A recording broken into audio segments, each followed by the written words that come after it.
Bienvenida y bienvenido. Hoy nos metemos de lleno en este mundo, ¿eh? A veces lioso, pero siempre fascinante, de la inteligencia artificial. Sí, la verdad es que está en todas partes últimamente, totalmente. Y tenemos aquí material que intenta, bueno, responder a preguntas que yo creo que mucha gente se hace. ¿Cómo va esto de la IA? O sea, ¿cómo funciona ChatGPT o esos programas que hacen imágenes? Claro, ¿cómo piensa una máquina? Si es que piensa. ¿Cómo aprende? Eso. Y luego los debates. Es verdad que roba arte o contenido. Podría, no sé, romper la encriptación de nuestros datos. Uf, esa es una pregunta potente.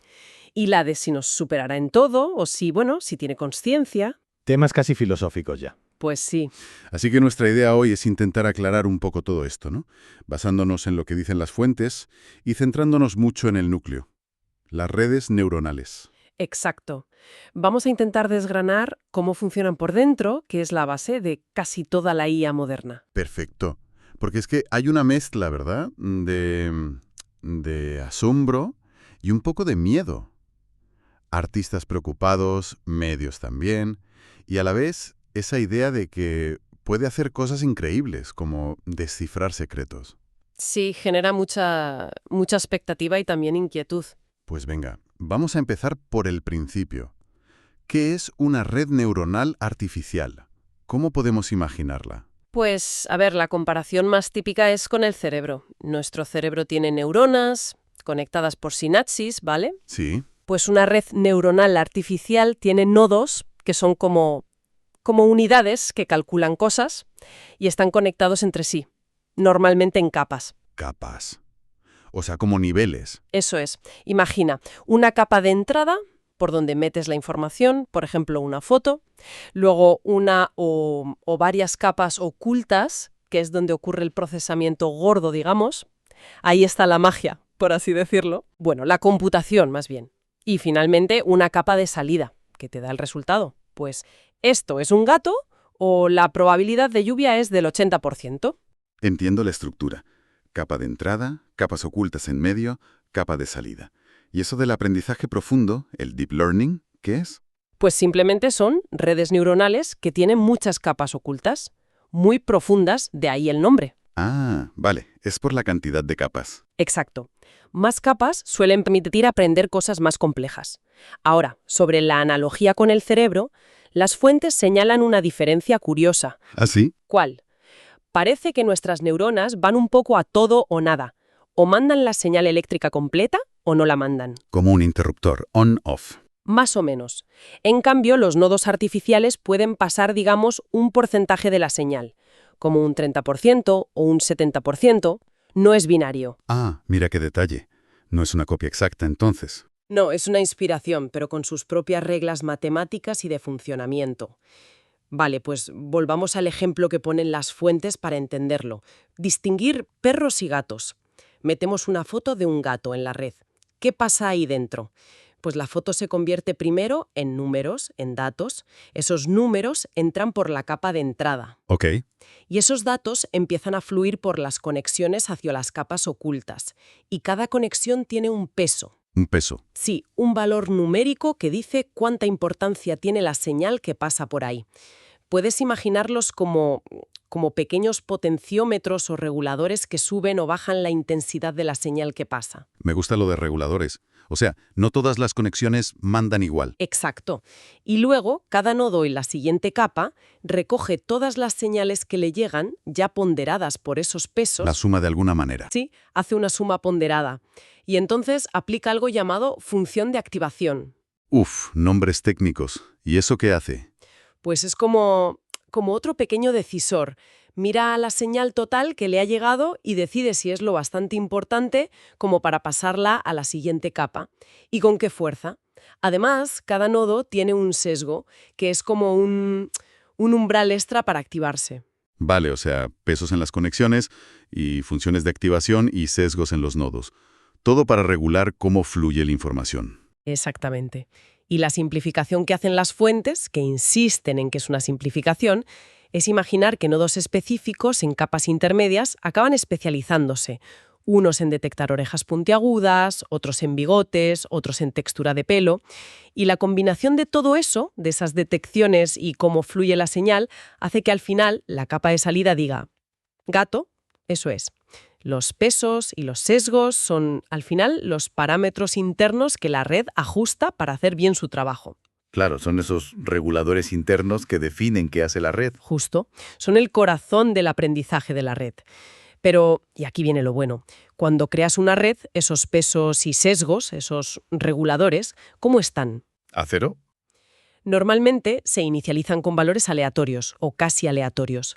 Así que, al principio, la red no sabe hacer nada. Es inútil. Vale. ¿Y cómo pasa de ser inútil a ser una máquina de identificar gatos? ¿Cómo aprende? Pues entrenándola, con datos, muchísimos datos. El famoso entrenamiento. Exacto. Para el ejemplo de perros y gatos, necesitaríamos millones de fotos y cada una con su etiqueta. Esto es un perro, esto es un gato. Le damos la respuesta correcta. Sí, por eso se llama aprendizaje supervisado. Le das la supervisión, la respuesta correcta, para que pueda aprender de sus errores. Hay otros tipos de aprendizaje. Sí, está el no supervisado, donde la IA busca patrones ella sola, sin etiquetas. Pero para muchas cosas como esta, el supervisado es clave. Le enseñamos una foto de un perro que está etiquetada como perro, la red la procesa y dice perro. Perfecto. El error es cero, o muy pequeño. La red apenas cambia sus parámetros internos. Pero, ¿y si le enseñamos una foto de un gato etiquetada como gato y la red dice perro? Ahí está el error. La red comparó su salida, perro, con la etiqueta correcta, gato. Ve que se ha equivocado. Y esa diferencia, ese error, es lo que usa para aprender, ¿no? Exacto. Ese error genera una señal que viaja hacia atrás por la red. Es un proceso que se llama retropropagación o backpropagation en inglés. Retropropagación. Suena lógico, propagar el error hacia atrás. Sí. Y junto con un algoritmo matemático, normalmente el descenso del gradiente. Otro nombrecito. Jeje, sí. Bueno, la idea es que estos mecanismos calculan cuánto ha contribuido cada peso y cada sesgo a ese error final. Y entonces los ajusta un poquito. ¿En qué dirección? En la dirección que haga que la próxima vez el error sea un poquito menor para un caso parecido. Es como ir afinando todos esos miles o millones de reguladores internos. O sea, un ciclo. Meto dato, la red predice, comparo con la etiqueta, calculo el error y ajusto los reguladores hacia atrás para reducir ese error. Ese es el bucle fundamental del entrenamiento. Y esto se repite millones o miles de millones de veces, con todos los datos de entrenamiento. Y poco a poco, la red va afinando esos parámetros hasta que se vuelve muy buena identificando perros y gatos. Exacto, hasta que sus predicciones son correctas la mayoría de las veces. Y claro, diseñar la estructura inicial de la red, cuántas capas, cuántos nodos, eso también es un arte. Que antes era muy manual, ¿no? Pero dices que ahora... Ahora, a veces se usa incluso otra IA para ayudar a encontrar la mejor arquitectura para una tarea concreta. Es como IA diseñando IA. Curioso. Y entiendo que distintas tareas necesitarán distintas arquitecturas. Claro, no es lo mismo reconocer imágenes que procesar texto o predecir el precio de acciones. Hablando de eso, ¿qué arquitecturas específicas mencionan las fuentes? Bueno, para imágenes, las reinas son las redes neuronales convolucionales, las CNNs. Convolucionales. ¿Por qué? Porque están diseñadas para trabajar con la estructura espacial de las imágenes.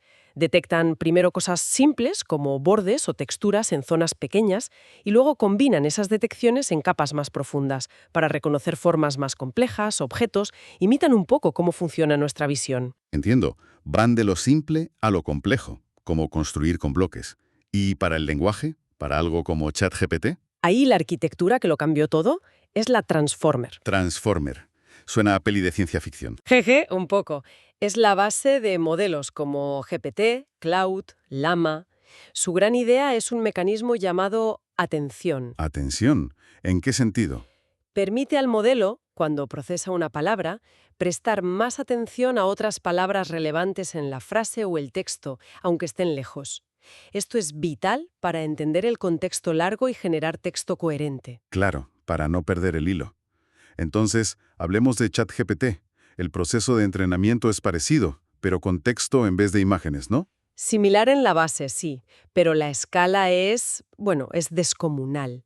Se entrena con cantidades ingentes de texto de Internet, libros, artículos, código. Las fuentes decían que GPT-4 podría tener 1.76 billones de parámetros. O sea, billones con B de los nuestros, millones de millones. Una cifra mareante. Son 1.76 mil millones de millones, de esos reguladores internos que ajustar. ¿Imagina la complejidad? Una barbaridad. ¿Y qué tipo de datos de texto se usan? De todo. Desde cosas simples como preguntas y respuestas, ¿quién descubrió América? Colón.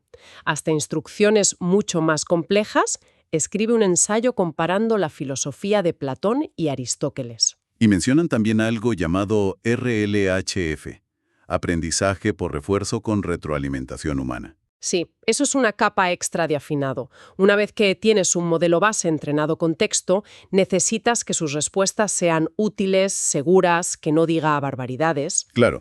Entonces entra la retroalimentación humana. Personas reales evalúan y puntúan las respuestas que da el modelo. Le dicen, esta respuesta es buena, esta es regular, esta es mala. Y con esas puntuaciones, Se entrena otro modelo o se sigue afinando el principal para que aprenda a dar el tipo de respuestas que los humanos prefieren. Es como enseñarle modales y utilidad. entiendo. Y supongo que más parámetros, más datos, mejores arquitecturas. Todo eso lleva a modelos más capaces, ¿no? Como que Claude 3 supere a GPT-3. Hay una correlación bastante clara, sí. Más complejidad interna suele traducirse en mayor capacidad para entender matices, razonar, entre comillas, y generar respuestas más sofisticadas. Y claro, para entrenar algo con 1,76 billones de parámetros necesitas una potencia de cálculo brutal. Exacto. Ahí entran las famosas GPUs, las tarjetas gráficas superpotentes como las H100 de Nvidia que mencionan las fuentes. Que cuestan una fortuna y consumen muchísima energía. Sí, por eso ves a las grandes tecnológicas como Microsoft, Meta, Google, comprando cientos de miles de estas GPUs. La inversión es gigantesca. Sin ese hardware sería imposible entrenar estos modelos enormes. Es una carrera tecnológica en toda regla. Bueno, y cambiando un poco de tercio, ¿qué pasa con la generación de imágenes? Midjourney, Stable Diffusion, ¿cómo funcionan? El principio es parecido. Aprender de datos. En este caso, millones de imágenes junto con sus descripciones de texto. El par imagen-texto es clave. Claro. La red aprende a asociar palabras y conceptos, un astronauta montando a caballo en Marte, estilo fotorrealista, con los elementos visuales correspondientes. ¿Y cómo genera la imagen? Las fuentes explican algo de Stable Diffusion. Sí, dan una idea simplificada. Dicen que no empieza de cero, creando píxeles uno a uno.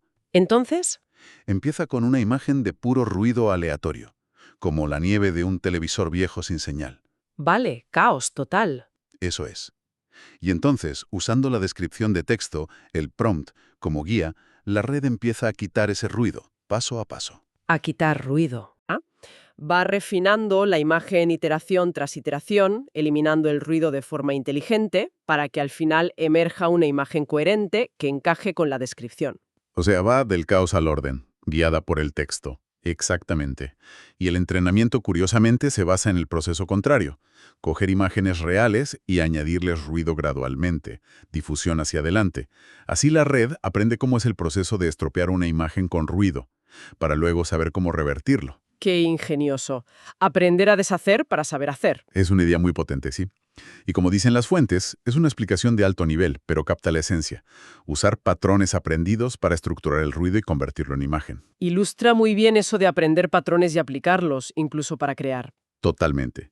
Y eso nos lleva directos a uno de los debates más calientes, el de si la IA copia o roba. Los artistas que ven sus estilos imitados, como ese tal Greg Rutowski que mencionan, o el estilo Ghibli. Sí, y las demandas como la del New York Times contra OpenAI por usar presuntamente sus artículos para entrenar sin permiso o compensación. Es un tema peliagudo. ¿Qué dice el material que hemos analizado sobre esto? Hay que ser imparciales aquí, ¿eh? Totalmente. La perspectiva que ofrecen las fuentes es muy clara y argumentan que la IA no copia en el sentido tradicional. Su argumento central es que aprende por influencia y exposición, de forma similar a un humano. Ponen analogías, ¿verdad? Sí, dos principales. Una es la del artista. Un pintor que quiere aprender el estilo impresionista, ¿qué hace? Pues ver muchos cuadros de Monet, Renoir. Estudiar su técnica. Exacto. Y luego puede pintar algo al estilo de. O crear una obra nueva inspirada en ellos. La fuente pregunta, si un humano hace eso, ¿por qué se critica a una IA que hace algo conceptualmente parecido después de procesar millones de imágenes? Entiendo la analogía. ¿Y la otra? ¿Es con el periodismo? Un periodista de, pongamos, un medio digital lee una noticia importante publicada por, digamos, el New York Times, ¿Sí? y luego escribe su propio artículo resumiendo, analizando o dando contexto a esa información. No copia palabra por palabra, sino que asimila la información y la reescribe. Vale. Pues argumentan que la IA hace algo similar. Al entrenarse con enormes cantidades de texto que pueden incluir artículos del NIIT, aprende la información, los estilos, los patrones del lenguaje y luego genera texto nuevo basado en todo ese aprendizaje general. No es un cortapega. O sea, según esta visión, la IA es más como un estudiante muy avanzado que sintetiza y crea a partir de todo lo que ha leído, no como una fotocopiadora. Esa es la idea que transmiten. La describen como un cerebro digital que aprende, integra y genera, no que plagia directamente. Y por eso, dicen, la demanda del NIT podría no prosperar. Esa es su predicción, sí, basada en esa interpretación del proceso de aprendizaje. Es crucial recordar que esta es la perspectiva del material que analizamos, no nuestra opinión o un hecho confirmado. Clarísimo. Y esta idea del aprendizaje por patrones conecta con otra frase clave que repiten, que la IA es, fundamentalmente, una máquina de reconocer patrones. Y que la vida está llena de patrones. Exacto. Y aquí es donde la cosa se pone aún más interesante, porque conectan eso con la capacidad de resolver problemas que nos parecen, irresolubles. Vuelven al ejemplo de romper la encriptación fuerte, ¿no? Lo de Q. Sí, el argumento normal es que para romper cifrados como AES o RCA necesitas probar trillones de claves, fuerza bruta, y eso llevaría siglos con los ordenadores actuales. No hay una fórmula mágica. Vale, eso parece seguro. Pero el contraargumento de la fuente es diferente. Sugieren que la IA es extremadamente buena aproximando funciones o patrones complejos, incluso si no entiende la fórmula matemática que hay detrás. A ver, explícame eso con el ejemplo que daban, el de sumar 1. Claro, imagina que entrenas una IA simple. Le das un 4 y quieres que saque un 5. Le das un 12, quieres un 13. Le das millones de ejemplos así. Sí. La IA ajustará sus pesos y sesgos internos hasta que, efectivamente, para cualquier número que le des, te devuelva ese número más 1. Lo hace perfecto. Vale. Pero, ¿ha descubierto la IA la fórmula matemática Y es igual a X plus 1? Pues supongo que no en el sentido humano. Exacto. No ha hecho álgebra. Simplemente ha encontrado la configuración de sus parámetros internos que imita o aproxima perfectamente esa relación entre la entrada y la salida, para todos los datos que ha visto. No entiende la suma, pero replica el patrón. Ya veo. No necesita entender las reglas, solo reproducir el resultado. Eso es. Y esto es clave, porque nos lleva al ejemplo de AlphaFold. Lo de las proteínas de Google DeepMind. Un problemón, ¿no? Lo del plegamiento. Un problema gigantesco. Saber cómo una cadena de aminoácidos se pliega en una estructura 3D específica. Había un número astronómico de posibilidades teóricas. ¿Recuerdas? 10 elevado a 300 o algo así. Una barbaridad. Y no había una ecuación simple para predecirlo. No.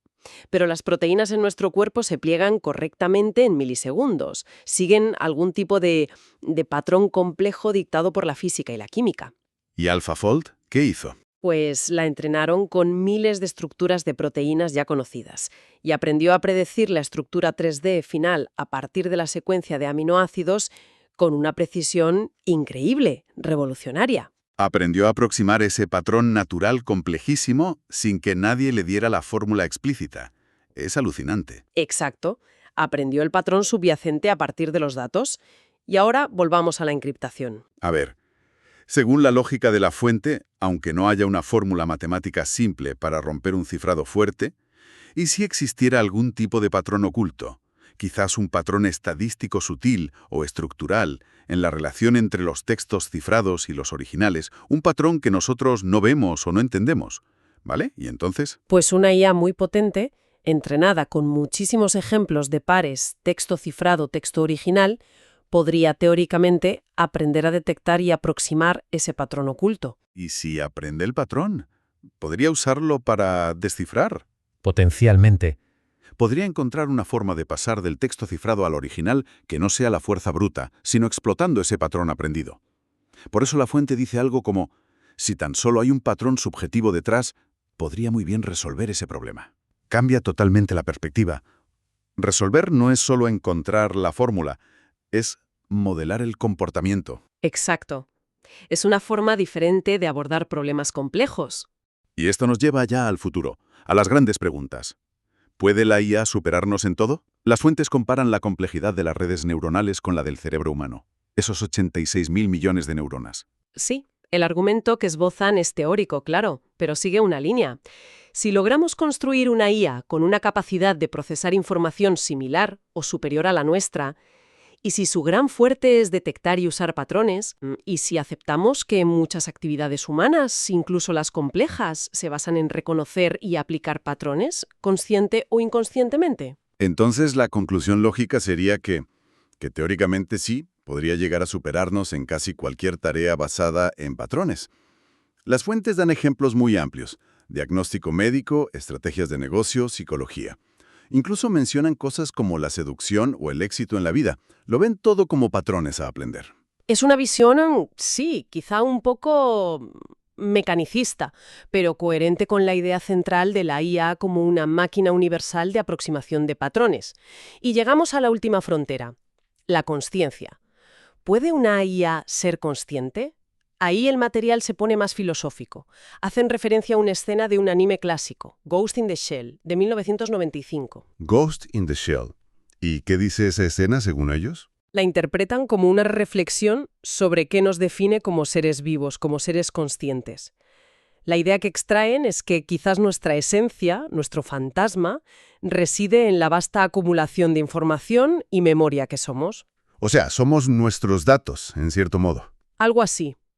Y por extensión, una IA que es fundamentalmente una entidad basada en información, si llegara a acumular y procesar una cantidad y complejidad de información comparable o superior a la nuestra, inmersa en ese océano de información, Podría, hipotéticamente, desarrollar algo parecido a una conciencia o un ser. esa es la pregunta que dejan en el aire.